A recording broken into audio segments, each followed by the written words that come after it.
The shadow in the woods. Emma had always loved hiking alone. It was her way to escape the noise of the city, the constant chatter of her job, and the pressure of everyday life. The isolation brought her peace. Today she had chosen a trail deep within the Rynwood Forest, a path less traveled. It was perfect. The air was cool, the leaves crunching beneath her boots, and the distant chirping of birds made everything feel serene. About an hour in, Emma noticed something odd. The birds had stopped singing. The wind, once gently rustling the leaves, had gone eerily still. The forest, now silent, felt unnatural. She glanced around, gripping her water bottle a little tighter. But there was no one, no sound, nothing. Relax. Emma, she whispered to herself. It's just nature. She continued walking, but the sense of being watched began to creep up on her.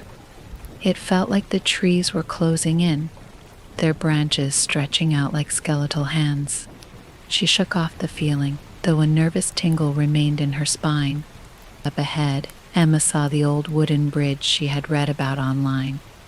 Locals said it was haunted, but she didn't believe in ghost stories. A small creek ran beneath it, the water shimmering faintly in the fading daylight. She stepped onto the bridge, her boots thudding softly against the damp wood. As she reached the middle, she stopped. There, carved into the wood of the bridge, was a single word. Run. Her heart skipped a beat, and she laughed nervously.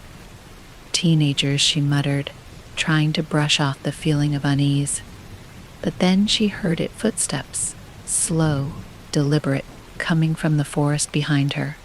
Her breath caught in her throat. She turned quickly, but no one was there. The footsteps stopped. For a moment, there was only the sound of her own breathing, shallow and quick. The silence pressed in on her, a weight she couldn't escape. She took a step forward, trying to shake off the tension, but the footsteps started again, this time faster, louder. Emma broke into a run, crossing the bridge and plunging deeper into the forest. The footsteps followed, gaining speed. She glanced over her shoulder and saw something, a shadow, tall and unnatural, darting between the trees. It moved impossibly fast, always just out of sight. Her lungs burned as she ran, branches slapping against her face and arms. She couldn't hear anything over the pounding of her heart, but the feeling of being hunted was undeniable. It wasn't just a shadow. It was something alive, something malevolent. She burst into a small clearing, breathless and panicked.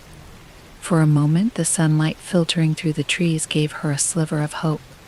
She looked around, desperately trying to find a path, any path, that would lead her back to safety. But the woods seemed different now, twisted, unfamiliar. She couldn't find the trail she had come in on. The footsteps stopped again, but she didn't dare relax. The forest was silent, save for the faint rustle of leaves in the distance. Emma scanned the tree line, her eyes wide with fear. And then she saw it. At the edge of the clearing, standing between the trees, was a figure. It was tall, impossibly tall, its form wrapped in darkness like a living shadow, its head tilted unnaturally to one side, and though it had no face, Emma could feel it staring at her, watching her. Yeah. She stumbled backward, tripping over a root and falling to the ground. The shadow didn't move, but she could feel it creeping closer, suffocating her with its presence. She scrambled to her feet, her legs trembling beneath her. The air around her seemed to thicken, making it hard to breathe.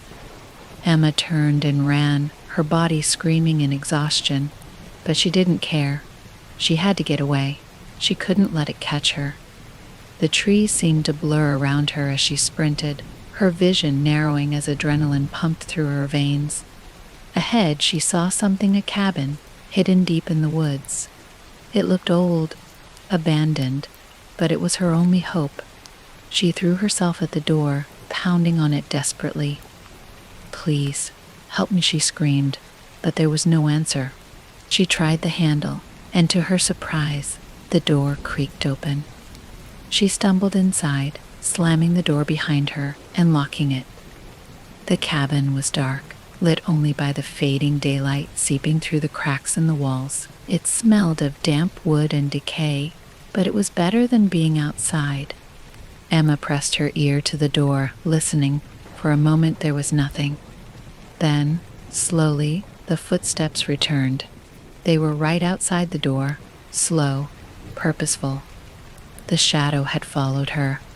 Her heart raced as she backed away from the door, her eyes scanning the room for anything she could use to defend herself. But the cabin was empty, save for an old wooden table and a single chair in the corner. There were no windows, no way out. The footsteps stopped. Silence. Emma stood frozen, her breath caught in her throat. She couldn't move. She couldn't think. And then she heard it, a soft, whispering voice. It wasn't outside. It was inside, in the room with her. "You shouldn't have come here," the voice hissed, low and chilling. Emma turned slowly, her eyes wide with terror. In the corner of the room, where the shadows were deepest, something moved. The darkness seemed to ripple, taking form.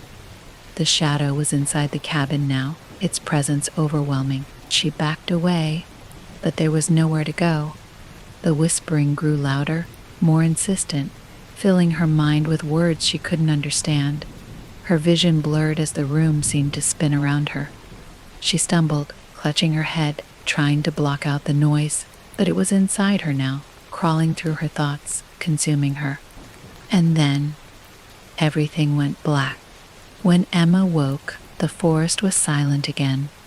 The cabin was empty. She stood up slowly, her body aching, her mind foggy. The door was open, sunlight streaming in. She stepped outside, blinking against the light. The shadow was gone. But something was different. The air was colder.